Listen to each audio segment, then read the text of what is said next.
about exercises that relax the pelvic floor. We're going to focus on 3 exercises that work to allow that pelvic floor to fully relax and take pressure off the lower back, the coccyx, and the area of the pubic bone and lower pelvis.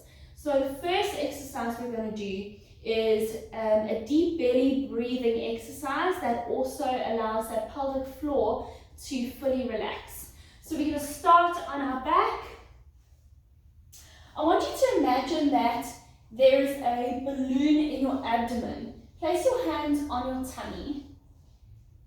Just lie comfortably with your knees bent, feet flat. Relax your neck and shoulders. Just feel like you're melting into the floor. So if we take a deep breath in and we feel that tummy expanding against our hands, pushing outwards and up onto our hands, you can also imagine that if our abdomen is more 3D, our pelvic floor, which is the bottom of our core really, is also pushing outwards down towards our feet.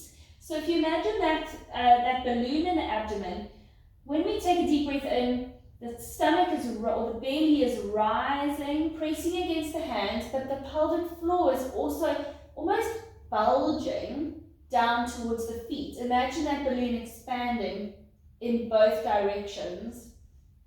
And then as we breathe out, the belly button comes down again towards the spine. And if you were to draw that belly button in, you might even feel that pelvic floor drawing in and activating.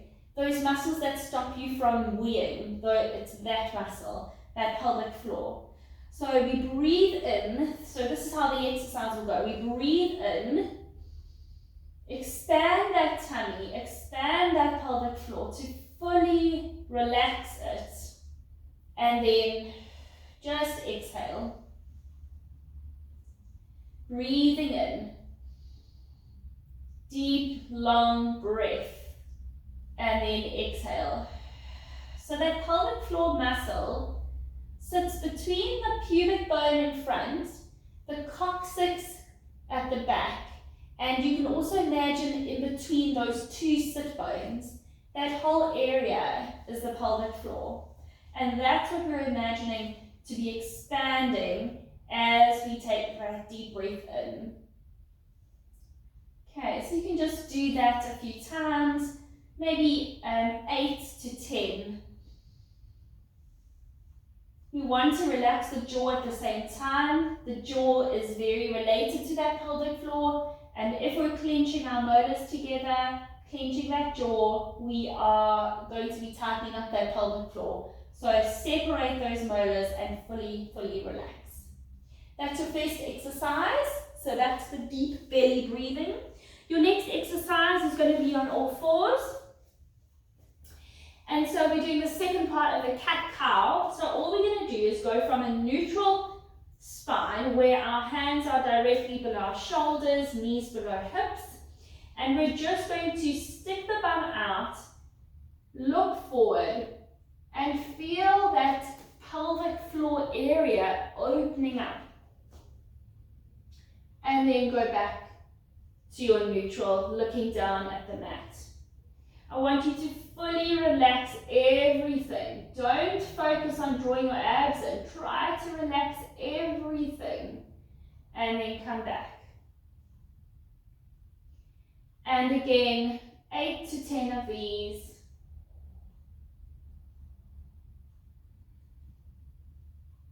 You can add some breathing, making sure that we are oxygenating our body as we exercise.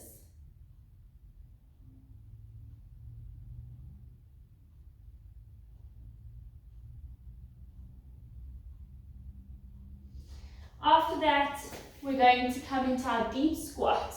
You might be able to do it with your feet flat. You might have to lift your heels up. You can even take a yoga block and pop it under your bum and sit on it. But the important part is that our knees are above our hips and we are sitting in a deep, relaxed squat position.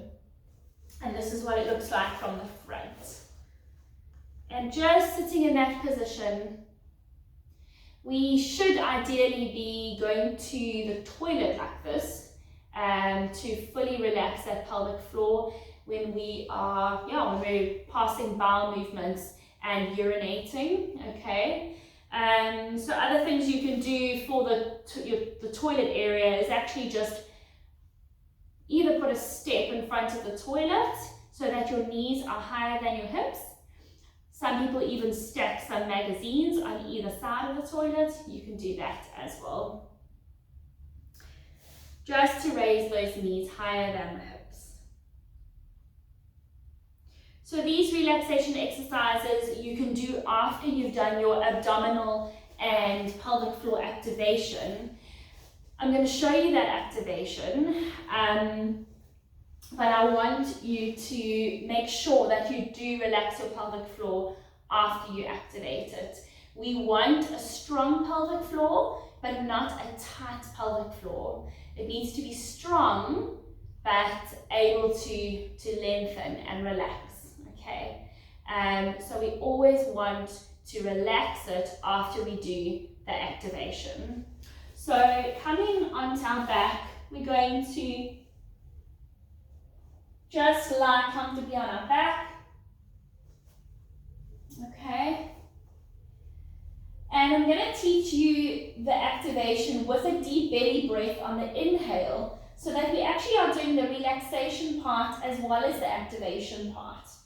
So hands on the tummy. Imagine you've got that balloon inside your abdomen. It's obviously a 3D balloon, okay? Filling that abdomen. And that balloon can expand, or, when we breathe in through the belly, can expand upwards and down towards the feet, okay? So on the inhale, we focus on expanding that tummy, pushing against the hands, inflating the balloon. It's pushing upwards and down, bulging sort of towards the feet. And then on the exhale for the activation, we want to now draw that belly button to the spine and feel the pelvic floor drawing in, in, in. We should be able to sustain that activation for a moment. And then we breathe in again. Expand the belly upwards, the pelvic floor down towards the feet, fully relaxing and expanding those muscles. And then exhaling, belly button comes to the spine, pelvic floor draws in to create that strong core activation, making that core compact and strong. We're not moving our pelvis or our spine. We're staying in just a neutral pelvic position. Let's go again. Deep breath in to expand, expand, expand. And then exhale.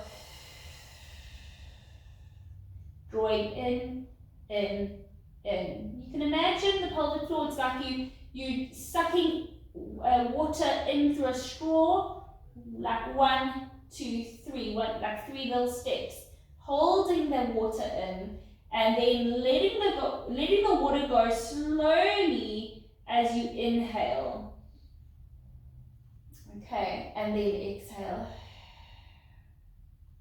And then at the end, just fully relax that pelvic floor. Give your pelvis a little wriggle. Just allow yourself to lie and melt into the floor, relaxing your jaw, relaxing your shoulders, and just focusing on your breathing.